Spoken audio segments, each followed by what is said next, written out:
You're listening to the Jan Price Show, all about movies. And today, my guests are Kaki Orr and Leo Hoorn. And Kaki is an award-winning director and executive producer, and she executive produced this film we're going to be talking about, Trango.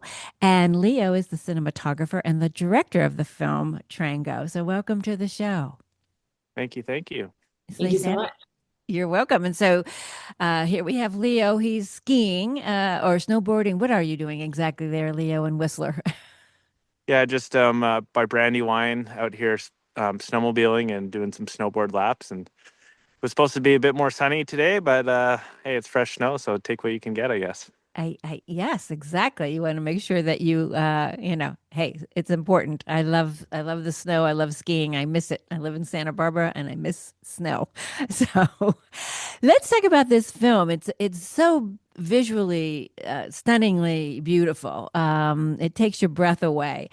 And so let's talk about how this project came about and how you both got involved. Let's start with you, Kaki. Right on. So part of my role at the North Face is to take a look at the athlete expedition pitches and project ideas that they have both in the mountains and about themselves, and just kind of they pitch us some of their most wild and imaginative ideas. And one of those projects was an original idea to go and ski some big lines in Pakistan. As we kind of started talking further, the an idea came from a different athlete, a climber, to our athlete, Jim Morrison, that the Great Trango Tower has a skiable line down from the summit.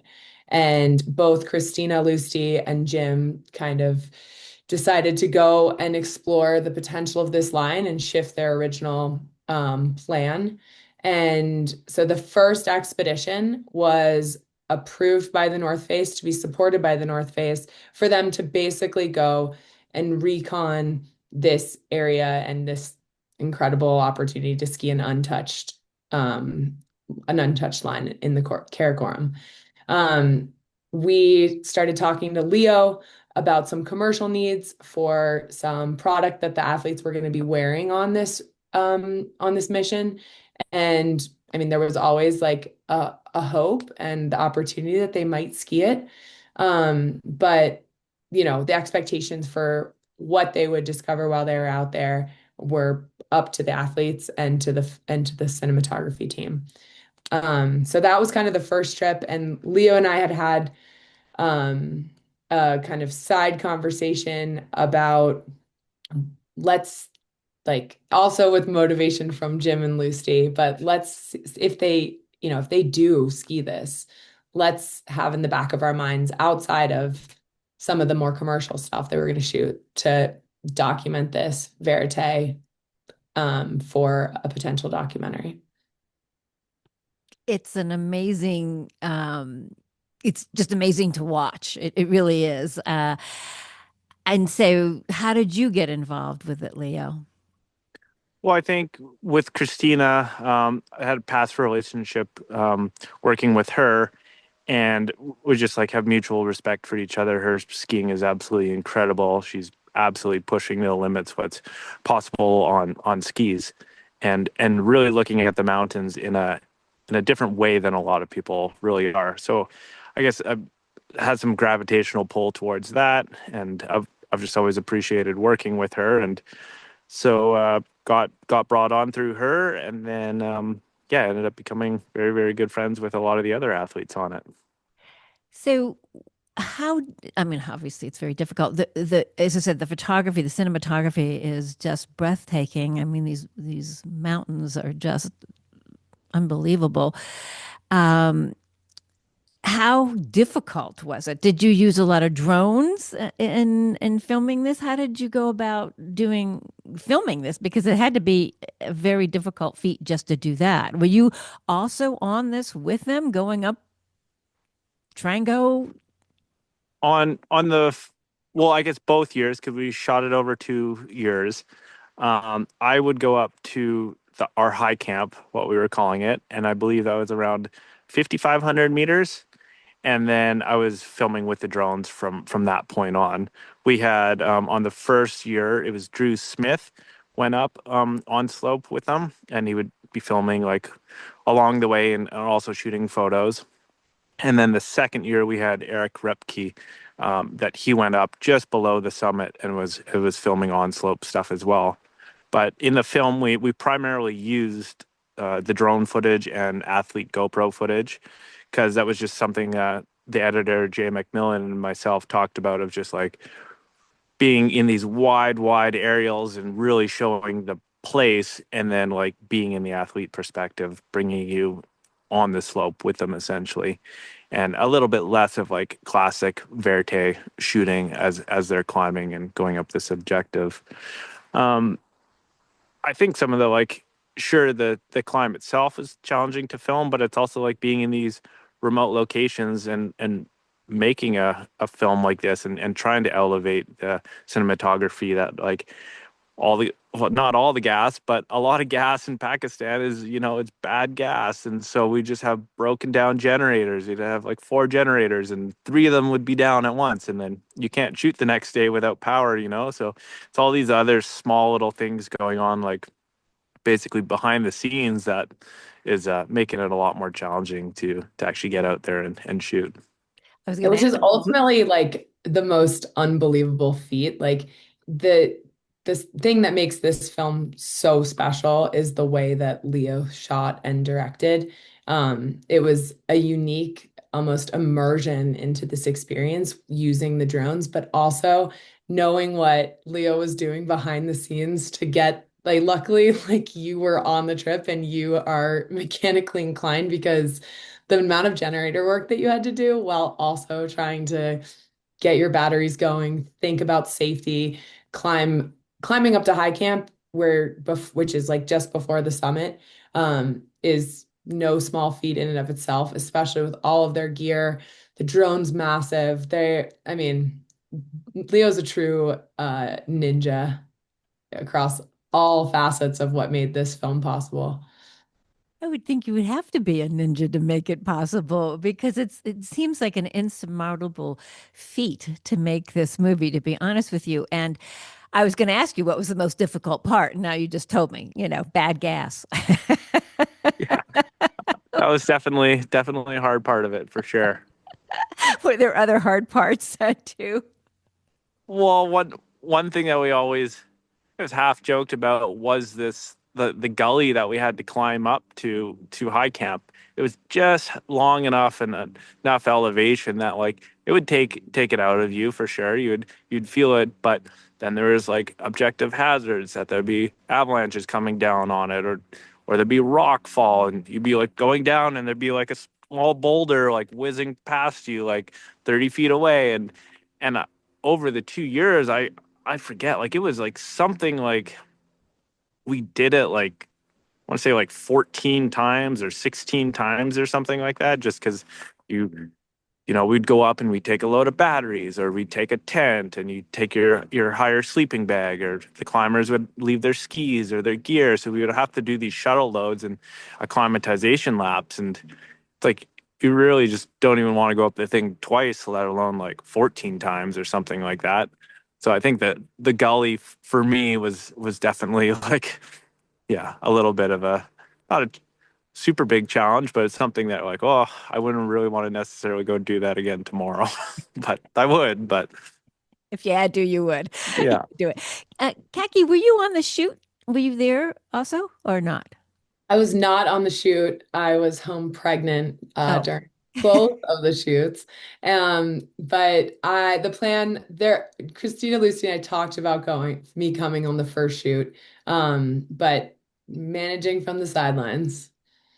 And also the other challenge that I was kept getting updates about was just also how sick everyone got as well. I mean, on top of bad gas, there's bad water, and the entire just expedition living, and the 68 days that everyone spent over 2 years at base camp, is also, I think, one of the more trying parts of how this film came together. It's not just like they went out there and got to start climbing and, you know, were able to spend a ton of like time on the mountain, recon and when working towards their goal. Like there's a lot of downtime and waiting for weather windows and waiting to feel better. The whole big picture of the 2 year effort is to me still the most impressive.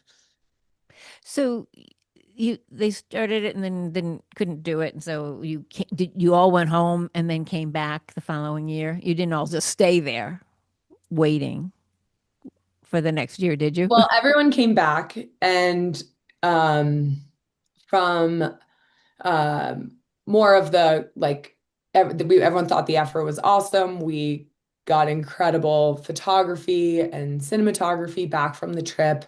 But there was a huge rally call by both the crew and the athletes um, around trying to do it again. And it wasn't like perfectly received. We had to, and I put myself on the side of the athletes being like, yes, if you guys believe we can do this, like this is an unbelievable story and effort. So it took a little bit of, yeah, convincing, sales, budget, engineering to try to make the second trip happen. And even for them to find the motivation to want to push on and try it again was mind blowing to me. But I was like, I got your backs. Let's try to figure this out. So also, if like Leo, as the most critical component of the team in that effort to want to go back, had said, I'm out. That was a really tough experience. I don't want to do it again. Then it would have fallen off. But Leo was like all in with the athletes and made it happen. And it's a huge commitment, right? Like it's everything from getting permits. We had an athlete who was supposed to join the trip on the first attempt who didn't get into the country, like sat Oh, at the wow. airport because a permit didn't come through. So the entire effort emotionally and physically is wild. So So North Face, this is they sponsored this, correct? This was a project yes. through them. So, and you work for North Face. Yeah, my job is I wear a lot of hats, but I originated the North Face Presents own documentary series about 6 years ago. And those are stories that are worth telling outside of any other brand needs. They are for, telling the truth behind these athletes' efforts and speaking to the universal truths of what drives humans to take on risk, to push themselves to these different levels. They're less about the actual accomplishment and more about the pursuit, and the story behind that and the motivation behind that. So I work specifically on with our athletes on our content, on their expeditions, on how we weave those expeditions into how the brand markets itself and shares what we stand for, as well as just having a keen love for adventure stories and storytelling beyond, a classic expedition accomplishment. Yeah, I'm glad that you're doing this and that North Face is involved in doing this because these are wonderful stories to be told. I am just blown away by the people involved in this, and I should get their names here. Jim Morrison and Christina Lustenberger, their commitment to this and the others to do this and despite there's a credible amount of danger obviously involved in this and didn't was it Jim who lost his wife? Jim lost his partner, Hillary, Hillary. uh, Yeah, yeah. a year prior to the first attempt in an accident on Monticello in around September 22nd, September 22. So, yeah, this was his first kind of big expedition back into the mountains without her. And the story is rooted in his journey back and what keeps him living and moving forward after that really sad tragedy. Yeah, yeah, and you dedicate the film to her, which I think is quite wonderful. W- There were points when you didn't think they were going to make it. So did you feel when you were doing this, Leo, did you I mean, obviously you feel like, oh gosh, are they going to be able to do this? I mean, again, it's a whole different mindset for people who want to put their lives in such danger, for the thrill of it all. It's like, what kind of character do they have in order to do these kinds of things, in your opinion, Leo? Well, I think it's many, many years of working your way up to something like this. It's like somebody doesn't just decide they want to climb mountains and go do a accomplishment like this or a line like this. That it's really a team effort, combined skills. Different sections of the route require different types of knowledge and climbing experience, and yeah, it's just a culmination of all those things. And then very much the weather too. It's you can have all the skills, being in shape, healthy, no food issues, nothing. And then the mountain just doesn't want you to go up. And so it's one of these things where it's like, well, we can't spend all year just waiting in tents in the middle of Pakistan to try to get this sort of thing. That in all reality we do have a short window to go do it, and you only really get two, three, four tries sometimes, and it's really up to the weather a lot of the time, and that's a big big thing. So, how did it, when they finally did, and I hope I'm not giving anything away really here. How was that for all of you? Because there was times on this journey, even the second time around, where it wasn't sure that they would. And nobody has skied this before. Is that correct? Skied down Trango? Yeah, it's a historical climbing area. Oh, the background of your shot is awesome. I know Um, it is. Somebody just skied by. yeah. The I love it. it It's perfect yeah, for this it's interview. historically been like the Trango Towers in this range is a traditional alpine kind of expedition setting. A lot of climbers go there for with the same kind of background, tons of amazing skills, background in, expedition climbing and high alpine climbing. And so it was, but it never been even imagined as something that you could ski. So it's not necessarily like a ski line that people have been out there dreaming about and all of a sudden it's become skiable. It was almost this like imagined but intersected with a bold opportunity to try something new. So it's not no one's ever skied it. That's what's so amazing about it. And Yeah. perfect timing, it's coming out, around the same time as the Olympics, too, where people are really interested in what's going on in Milan. So, good timing for this one to come out. Yeah, we're excited that it's finally streaming on Doc Plus and is going to get broader distribution over the next couple months on a few other platforms such as Prime and Roku. So we're excited that it's out there and finally people can see it beyond film festivals and the few small premieres that we've had. Um, but also, Christina Lusty said this really sharp point about kind of behind her why. It's not necessarily, it is about using all of the skills that she's learned over her entire career in the mountains, but it's not about attempting something that's death defying or risky because the whole intent is to mitigate that risk and use your skills and read the weather, which are all part of everything that they've built over these years of spending so much time in the mountains and doing what they love. But what she said to me, what I heard was the sharpest point was that her her thrill, her power comes from using fear at her advantage. Mm. So, how do you take fear that you're going to feel in these situations and using it to bring out your boldness, using it to work with it to really challenge yourself. So just it's definitely not about like the risk or the death-defying experience. If anything, it's not about that at all. It's about how do you put together the skills and the team and the right weather window and the equipment and the funding to go kind of achieve these incredible goals. And it's almost to ultimately mitigate that risk by charging up something that extends your perspective and how you live on this earth. And those are all skills that you can translate into many other things when you're off the mountain, obviously, too. So I love that. Thank you so much for sharing that, Kaki. That's a great great way to look at it, and that she has looked at it that way too. What I love the music in this. So let's talk a little bit about the music. Who was your composer, and how did that come about too, Leo? I actually, Kaki, Yeah, I was like, so bad. just It's being like it's because we put this film together like we were done with it at the end of 2020, like at the end of 2023. So it's coming out in 2026, and since then both Leo and I have probably been on a combined 50 different projects.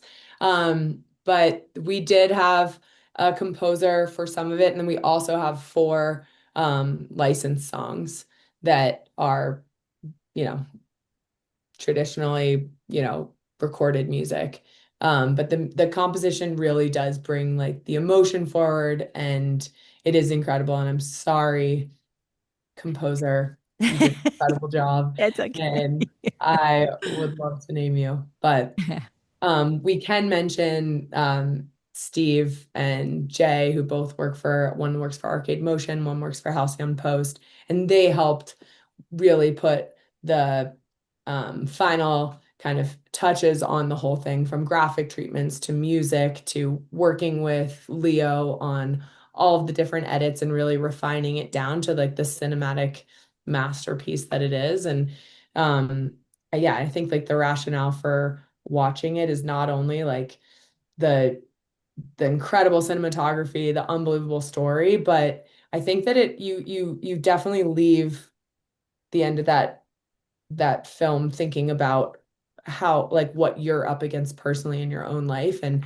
what it means to really go after something with grit and grace and teamwork. And um yeah, I think that that's kind of when I've watched it an innumerable amount of times, and every time I leave kind of relating it back to something in my own life that isn't skiing a Great Trango Tower, isn't skiing a novel line, isn't like putting myself and team in risky places. But I think it just challenges you to think about risk in your own life and what your goals are, and how you can kind of take that grit and grace into your own life and whatever you're up against. And I think the story just sticks with you well beyond just watching it on a screen. I agree. Beautiful. That's beautiful. How has the reaction been? You've shown it at numerous film festivals and other screenings. How has the reaction been to the film, Leo? I've actually tragically I keep missing the film festival Oh and the no. screenings. It's I've definitely been very busy in the last, and going on other expeditions in large chunks of time. But I've definitely heard quite good reviews from people that have seen it, personal friends, and showing it in other groups and stuff like that. And yeah, I think it's not completely rewriting the genre or anything like that, but I think it does feel different than a regular action documentary or a mountain story, and I think it does have a quite a cinematic journey through the mountains, and I think it does stand out in that way, and people have been gravitating towards that. Yeah. Wonderful. Wonderful. So thank you so much for being on the show. So people can see Trango. Kaki, tell us again where they can see it. Right now, Trango's currently streaming on Documentary Plus. You can watch it for free right there. And then in the next couple months, we'll be releasing it on Roku, Prime, and Vizio. All right. Thank you so much. Thank you both for being on the show. I appreciate it. Wish you much success with Trango. It's a beautiful film to watch, and exactly that. There's lessons to be learned as you're watching it for yourself too. So thank you so Thanks much. so much.